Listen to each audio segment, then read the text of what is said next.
Estoy hablando del carcelero de Filipos. Ahí en el versículo 29 dice la escritura: él entonces, pidiendo luz, se precipitó adentro y temblando se postró a los pies de Pablo y de Silas y les dijo: señores, ¿qué debo de hacer para ser salvo? Esa es la pregunta más importante que el hombre tiene o debe de tener en lo espiritual. ¿Qué debo de hacer para ser salvo? Y bueno, le responden: cree en el Señor Jesucristo y serás salvo tú y tu casa. Y a partir de allí, si se toma nada más este texto, ¿verdad?, pues es cuando se pierde o no se utilizan todas las reglas que no están, no se dice así debes de hacerlo, ¿verdad? Pero tenemos a través de las Escrituras diferentes textos que nos dicen cómo debemos de entender las Escrituras. La primera regla, o por llamarlo de una manera, la encontramos en el Salmo 119 y versículo 160, donde dice el escritor, el salmista: la suma de tu palabra es verdad. La suma de tu palabra es verdad. ¿Qué entendemos por esto? Que algo que encontremos en un libro o en un capítulo, puede haber algo también semejante en otro libro de la Biblia y referente a ese mismo tema, pero ampliándolo o aclarándolo más para los lectores. Encontramos allí, por ejemplo, en el Evangelio de Mateo, en el capítulo 26, encontramos allí que va aquel grupo de gente, de una muchedumbre, y aprenden a Jesús, lo van a aprender, ¿verdad? Y en ese suceso, uno de los que están con Jesús dice en el Evangelio de Mateo, capítulo 26 y versículo 51, que uno de ellos sacó su espada e hirió al ayudante del sumo sacerdote. Y hasta allí no dice más, no aclara más de esto, ¿verdad? Pero sin embargo, en el Evangelio de Lucas, en el capítulo 22 y versículo 50, ese hombre que menciona Mateo le cortó la oreja derecha a ese hombre, al siervo del sumo sacerdote. Y pues ya tenemos ahí dos cosas, ¿verdad? Van a aprender a Jesús, alguien saca su espada y le corta la oreja. En el siguiente texto de Lucas, ¿verdad?, encontramos que ese hombre era el sumo sacerdote, el siervo del sumo sacerdote, perdón, y le cortó la oreja derecha. Pero en el Evangelio de Juan, en el capítulo 18 y versículos 10 y 11, encontramos que el que hirió a aquel hombre cortándole la oreja es Pedro, el apóstol Pedro, ¿verdad? Y el herido se llama Malco, ¿verdad? Entonces encontramos, ¿verdad?, que está repartido en tres textos diferentes el mismo suceso. Y la suma de tu palabra es verdad. Salmo 119, versículo 160. La segunda regla que podemos encontrar a través de las Escrituras es que Dios no hace acepción de personas. Ya el apóstol Pedro, cuando escribe su primera carta, en el versículo 17 dice: si invocáis por Padre aquel que sin acepción de personas juzga la obra de cada uno, conducidos con temor todo el tiempo de vuestra peregrinación. Pero también encontramos al apóstol Pedro yendo a Jope, ¿verdad?, por una visión que recordemos nosotros que él está allí en casa de un Simón curtidor, está en la terraza, y siente mucha hambre, ¿verdad? Y entonces viene una visión y aparece un lienzo, ¿verdad? En el cual contenía muchos animales de toda especie y una voz que le dice a Pedro, levántate, mata y come.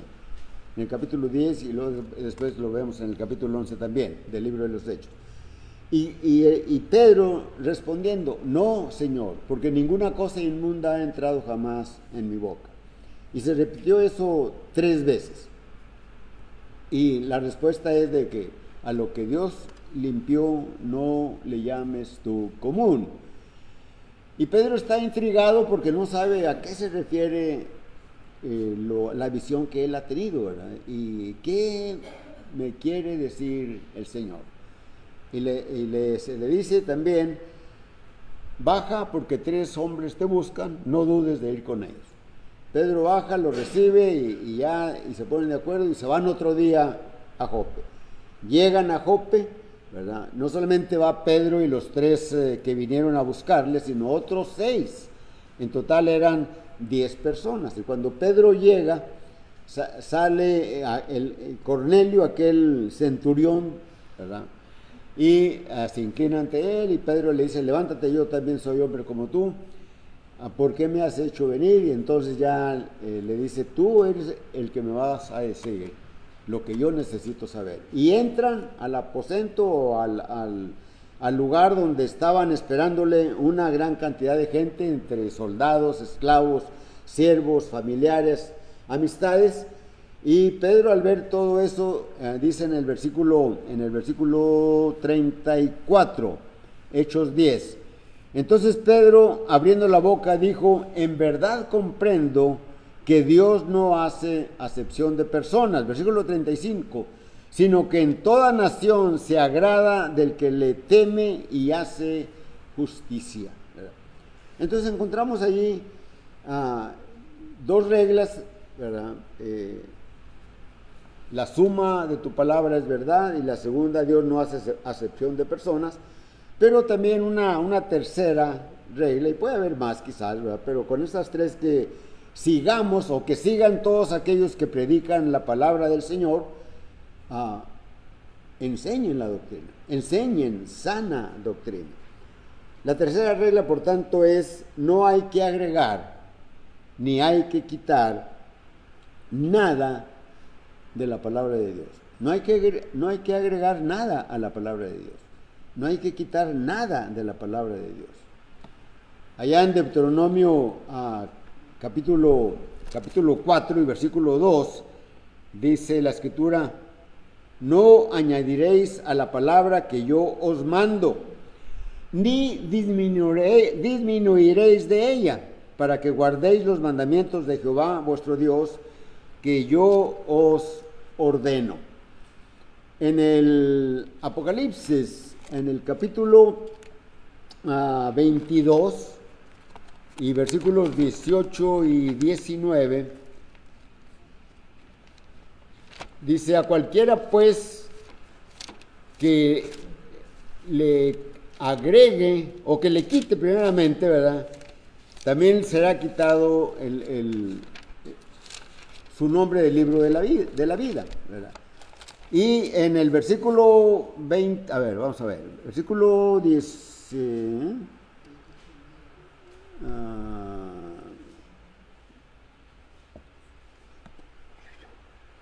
22, capítulo 22, versículo 18 y versículo 19. Yo testifico a todo aquel que oye la palabra de esta profecía, de este libro, si alguno añadiere a estas cosas, Dios traerá sobre él las plagas que están escritas en este libro. Versículo 19. Y si alguien quitare de las palabras del libro de esta profecía, Dios quitará su parte del libro de la vida y de la santa ciudad y de las cosas que están escritas en este libro. Y hoy, quizás del siglo pasado para acá,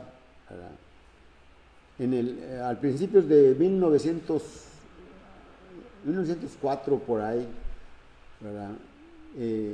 unos estados del norte de aquí de este país, se inició un movimiento, ¿verdad?, que se terminó por llamarles pentecosteses o pentecostales. Porque fácil, mutilan y quitan y agregan, ¿verdad?, cosas que no, pues que no están en la palabra de Dios. Cuando hablan del bautismo, ¿verdad?, otros grupos religiosos, ¿verdad?, no es necesario el bautismo. Le agregan y dicen, pues, con que repitas una oración, ¿verdad?, y eres salvo, ¿verdad?, o con que recibas a Cristo en tu corazón, tienes salvación. Pero no es así, ¿verdad? Se olvidan de las reglas que están en las Escrituras, ¿verdad? La suma de tu palabra es verdad. Dios no hace acepción de personas y debemos también de dejar las Escrituras tal cual están, no agregando, no quitándole nada, sino hablando de la historia de Cristo. Y cantábamos, dime la historia de Cristo. Y es lo que queremos ir, y es lo que queremos hablar de ello, ¿verdad?, siempre, ¿verdad? Entonces, Pablo, bueno, voy a hablar de otro ejemplo acerca de las Escrituras, ¿verdad? Cómo el Señor, nuestro hermano Wally, ¿verdad?, cuando presidió la mesa del Señor, habló de Mateo 26, versículo 26 al 28, ¿verdad?, y habla ahí de que el Señor les repartió pan y les repartió una copa, ¿verdad? Entonces, ahí hay dos elementos, ¿verdad?, por llamarlos de esta manera, que el Señor instituye. En esa repartición de este pan y de esa copa que contenía jugo de la vid, el Señor va a instituir el nuevo pacto. El nuevo pacto. Él todavía no muere. Esa noche va a ser aprendido y el día siguiente va a ser, durante el día va a ser muerto. Pero Él dice, esto es mi sangre que por mucho se derrama, ¿verdad? Con este pan, ¿verdad?, se recuerda mi cuerpo, lo van a recordar mi cuerpo, o es mi cuerpo, dice el Señor. Pero más adelante, ¿qué será? Unos quizás 25 años, después de que había sido instituida este nuevo pacto, ¿verdad?, el apóstol Pablo le escribe a los Corintios, en el capítulo 11 y versículo 23 en delante, y les escribe a los Corintios y les dice, porque yo recibí del Señor lo que también os he enseñado, que el Señor Jesús, la noche que fue entregado, tomó pan, y habiendo dado gracias, lo partió y dijo, tomad, comed, esto es mi cuerpo que por vosotros es partido. Asimismo tomó también la copa después de haber cenado, diciendo, esta copa es el nuevo pacto en mi sangre. Haced esto todas las veces que la bebiereis en memoria de mí. Y luego la gran promesa, ¿verdad? Así pues, todas las veces que comiereis este pan y bebiereis esta copa, la muerte del Señor anunciáis hasta que Él venga. Cristo va a venir. El apóstol Pablo lo está diciendo, y nosotros lo proclamamos cada vez que participamos de la mesa del Señor. Después de haber participado del pan con el cual recordamos el cuerpo de Cristo que murió en lugar nuestro, después de haber participado del jugo de la vid, con el cual recordamos la sangre que Él derramó y que Él llevó delante de la presencia de Dios para redimirnos, para rescatarnos. Dime la historia de Cristo. Cristo es lo que vino a hacer. Y debemos de entender las Escrituras. Debemos de entender para que no le quitemos, no le agreguemos, porque todo ya, Todo está escrito y es lo suficiente para nosotros, para el hombre, para que se salve. Dios no puso nada difícil para nosotros. Dios no lo puso. Nos da todo fácil. Él hace lo difícil. Y como en otras ocasiones les he mencionado, en la resurrección de Lázaro, cuando ya tenía 4 días de muerto, estaba ya dentro de la tumba, y el Señor les dice: muevan la piedra. Señor, ya hiede, tiene 4 días, mueva la piedra. Y los discípulos la movieron. Y entonces el Señor dijo: Lázaro, ven fuera. Y Lázaro salió. Lo que quiero decir con esto es que nosotros podemos mover piedras, pero no podemos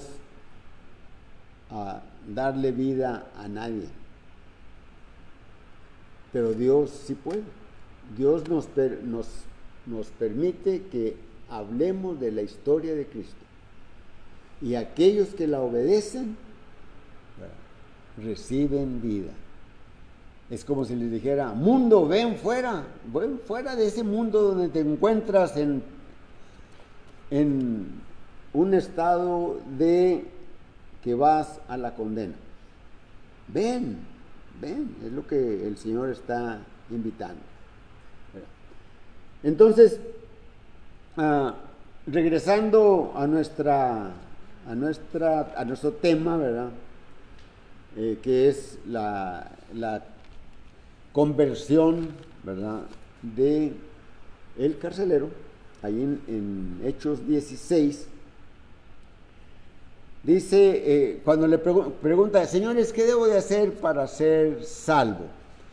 Y ellos le responden: cree en el Señor Jesucristo y serás salvo tú y tu casa. ¿Verdad? Dice, aquí leemos eso en el versículo 29 y en el versículo 30.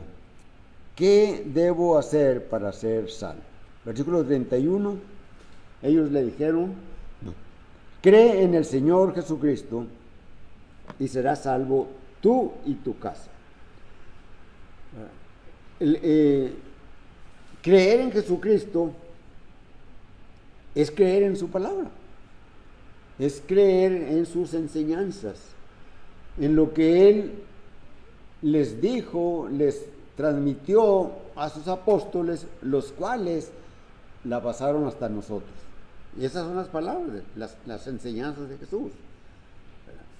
Tenemos enseñanzas concretas que nos hablan de la misericordia de Dios y del alcance y de la sabiduría y de la simpleza que es el Evangelio para poder alcanzar la salvación. Es fácil para el hombre aceptar a Jesucristo, pero no lo quieren aceptar. Y es triste, ¿verdad?, porque el apóstol Pablo, escribiendo a los tesalonicenses en su segunda carta, y capítulo 1 y versículo 8, cuando está hablando para dar justa retribución a los que no conocieron a Dios, versículo 8, dice capítulo 1, segunda de Tesalonicenses, en llama de fuego, hablando del advenimiento de Jesucristo, para dar retribución a los que no conocieron a Dios y no obedecen al evangelio de nuestro Señor Jesucristo. Versículo 9, los cuales sufrirán pena de eterna perdición, excluidos de la presencia del Señor y de la gloria de su poder, cuando venga en aquel día para ser glorificado en sus santos y ser admirado en todos los que creyeron, por cuanto nuestro testimonio ha sido creído entre vosotros. Es lo que Pablo les dice a los tesalonicenses, pero también nos lo dice a nosotros. Es triste. Puedes pensar en los años que Dios nos permite que vivamos en esta tierra y que a veces cuando uno era joven, cuando yo era joven, cuando menos, ¿verdad? Cuando alguien veía o alguien decía, aquel hombre tiene 50 años, pues ya está viviendo tiempo extra, pero gracias a Dios a unos 60, 70, 80 y 90. Hace poco estuvimos con una tía allá en Monterrey, ¿verdad? Que celebraba sus 90 años, ¿verdad? Y todavía derechita y andando para aquí y para allá y divirtiéndose. El miembro de la iglesia. Pero dice la Escritura que nuestra vida es como la neblina que aparece en la mañana y luego desaparece. Es decir, la vida aquí no es nada.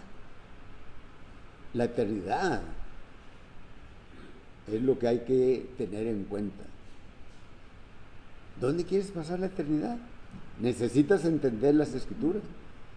Necesitas obedecer el Evangelio. Necesitas creerlo, aceptarlo y obedecerlo. Necesitas entender que hay un castigo para aquellos que no recibieron el Evangelio y que van a estar excluidos de la presencia de Dios por toda la eternidad, en un lugar que ha preparado Dios. Solamente hay 2 lugares, nada más 2 lugares.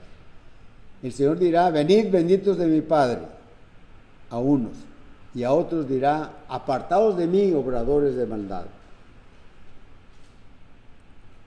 ¿En dónde quieres estar? ¿En apartados o en venir? Es necesario que entiendas, ¿verdad? El carcelero, ¿verdad? Dice la Escritura ahí en el versículo 32, ¿verdad? Que dentro de muchos grupos denominacionales y pentecostales no lo incluyen con el versículo 31, solamente se quedan ahí, cree en el Señor Jesucristo y serás salvo tú y tu casa.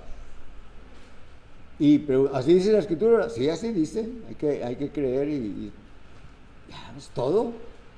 Pero se olvida en el versículo 32. En el versículo 32 de Hechos 16 dice, y le hablaron la palabra del Señor a él y a todos los que estaban en casa. ¿Nos fijamos? Y le hablaron la palabra del Señor a él y a todos los que estaban en su casa. ¿Cuál es la palabra del Señor? Es la historia de Cristo. Es el Evangelio. Son la doctrina. Eso es lo que le hablaron. Y dice el versículo 33, y él tomándolos en aquella misma hora de la noche, les lavó las heridas. Y luego, ¿qué dice? Y enseguida se bautizó él con todos los suyos. Eso es lo que hay que hacer. No nada más quedarnos en oír. No nada más quedarnos en ser constantes en la reunión y ya sin haber obedecido al Señor. No, hay que obedecerlo. Hay que obedecerlo. Como conclusión, debemos de creer entonces en nuestro Señor Jesucristo, o debes de creer en nuestro Señor Jesucristo. La mayoría de los que estamos aquí ya creímos en Él, pero no solamente intelectualmente, ¿verdad? Dice en el versículo 16 de Marcos 16, el que creyere y fuere bautizado será salvo, el que no creyere será condenado. Entonces, el creer en Jesucristo, ¿verdad? El hombre lo manifiesta con la obediencia. ¿Obediencia a qué? Obediencia a los mandamientos del Señor. Marcos 15, ¿verdad? Ir y hacer discípulos a todas las naciones, ¿verdad? Ir y hacer discípulos. Bautizar, en Mateo 28, y bautizándolos en el nombre del Padre, del Hijo y del Espíritu Santo, ¿verdad? Entonces, no nada más quedarnos en un lugar.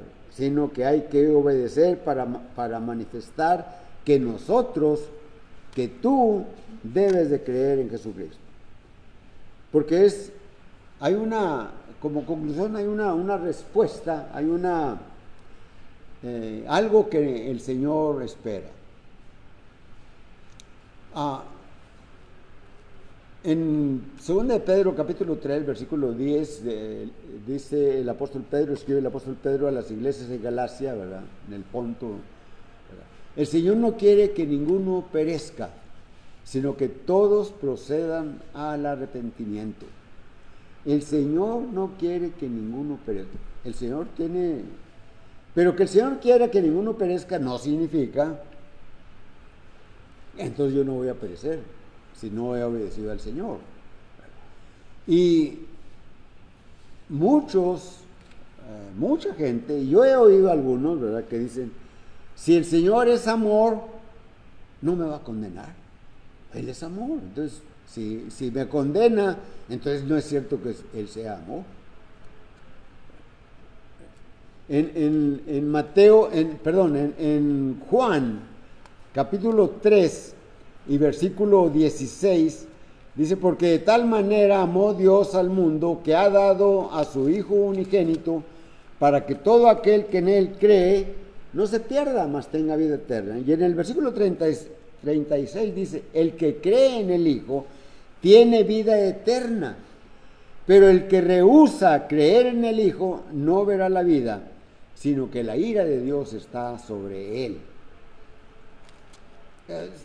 Podemos mirar la profundidad de estos versículos. Sí, Dios ama al mundo, ama a los pecadores, porque quiere que se arrepientan. No ama el pecado. Pero mientras el pecado no sea quitado de la persona, va a estar alejado de Dios. Y se preguntan ustedes, ¿cómo podemos quitarnos nuestro pecado? Nosotros no podemos hacerlo. No podemos hacerlo. Como aquellos a los que les dijo Jesús, ellos no podían decirle a Lázaro que saliera vivo, pero sí podían quitar la piedra.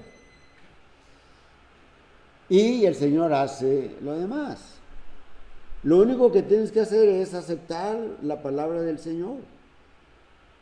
Creer es, la manifestación de nuestra creencia es que obedezcamos lo que el Señor demanda de nosotros. La respuesta para Dios, ¿verdad?, es que el hombre crea, confiese, se bautice. ¿Verdad? Hechos 16, 32 y 33, Hechos 2, versículos 38 al versículo 41. ¿Se acuerdan ustedes cuando ahí en Pentecostés, cuando como 3,000 obedecieron el Evangelio? Obedecieron el Evangelio y se bautizaron. En el versículo 47 de Hechos 2 dice, y el Señor añadía a la iglesia a los que habían de ser salvos. ¿A cuál iglesia? A la iglesia que Cristo edificó. Él había dicho, edificaré mi iglesia. Y en ese Pentecostés se recogieron los primeros frutos del reino de Dios, que es un sinónimo de la iglesia. Así que tú puedes también ser como aquellos en Pentecostés. Dice el versículo 41 de Hechos 2, así que los que recibieron su palabra fueron bautizados. Así que los que recibieron su palabra fueron bautizados. Cuando Saulo de Tarso perseguía la iglesia, ¿verdad?, era enemigo acérrimo de la iglesia. Él creía que estaba haciendo un trabajo para Dios. Y se le aparece Jesús, él ve a Jesús en esa aparición y le dice, Saulo, Saulo, ¿por qué me persigues? ¿Quién eres, Señor? Lo está diciendo de una manera humillada. Yo soy Jesús, de Nazaret, a quien tú persigues. Dura cosa te es dar coces contra el aguijón. Levántate. ¿Qué quieres que haga? Pregunta Saulo. ¿Qué quieres que haga? Entra en Damasco, en esta calle, en esta casa. Allí se te dirá lo que conviene que tú hagas. Y ahí estuvo 3 días. Saulo, en ayuno, en oración, ¿verdad? Y 3 días recibiendo el mensaje del Señor. Dice, ¿por qué recibiendo el mensaje? Bueno, porque en Gálatas 1 y versículo 11 me parece, dice: el evangelio que yo predico no es según hombre, no es de hombre alguno, ni es según hombre, ni yo le recibí de hombre alguno, sino de Jesucristo. Él me lo reveló, ¿verdad? Y es lo que me decía yo hace unos momentos de 1 Corintios 11, 23. Dice, porque yo recibí del Señor lo que también os he enseñado. Yo recibí del Señor lo que también os he enseñado. Pablo, Saulo, Pablo después, ¿verdad? Entonces, hay que creer, hay que ser bautizado, hay que recibir la palabra. Hay que bautizarse, esa es la respuesta. Ahí hay agua, como dijo el eunuco, ¿verdad? El versículo 41 de Hechos 2, ¿verdad? Ya lo dije hace unos momentos. Así que los que recibieron su palabra fueron bautizados y fueron añadidos a la iglesia. ¿A cuál iglesia? A la iglesia que edificó el Señor. ¿Cuándo la edificó?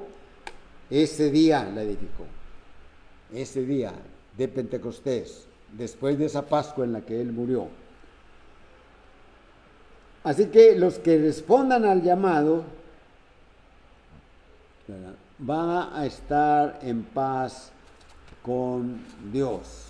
Va a recibir el perdón de pecados, que es lo que lo separa, que separa al hombre de Dios, pero va a recibir también el don del Espíritu Santo, va a ser una nueva criatura. Y el apóstol Pablo, escribiendo a los Romanos en el capítulo 5 y versículo 1, dice: justificados pues por la fe, tenemos paz para con Dios, por medio de nuestro Señor Jesucristo. Ya somos reconciliados. El Señor estaba enojado con nosotros. Por eso estábamos apartados. Estábamos muertos espiritualmente, separados de Dios. Por eso Pablo escribe a los Efesios, el capítulo 2, versículo 1, en delante, dice: y Él os dio vida a vosotros que estabais muertos en vuestros delitos y pecados, en los cuales anduvisteis en otro tiempo, siguiendo la corriente de este mundo. Y luego dice: y éramos por naturaleza hijos de ira, lo mismo que los demás. Así que con el sacrificio de Cristo, con la historia de Cristo que hablemos, podemos encontrar que Él desvía, quita los pecados de nosotros, los carga sobre Él, y ya no tenemos más pecado y podemos ir directamente a Dios con Él. Justificados pues por la fe, tenemos paz para con Dios. Hay paz con Dios, ¿verdad? Entonces hay que creer, ¿verdad? Pero creer implica obediencia. La invitación del Señor es constante, es cada vez. Y la invitación en esta mañana es esta exposición de la palabra, la predicación de la palabra. Pero cantamos un himno. Así que, entendiendo las Escrituras,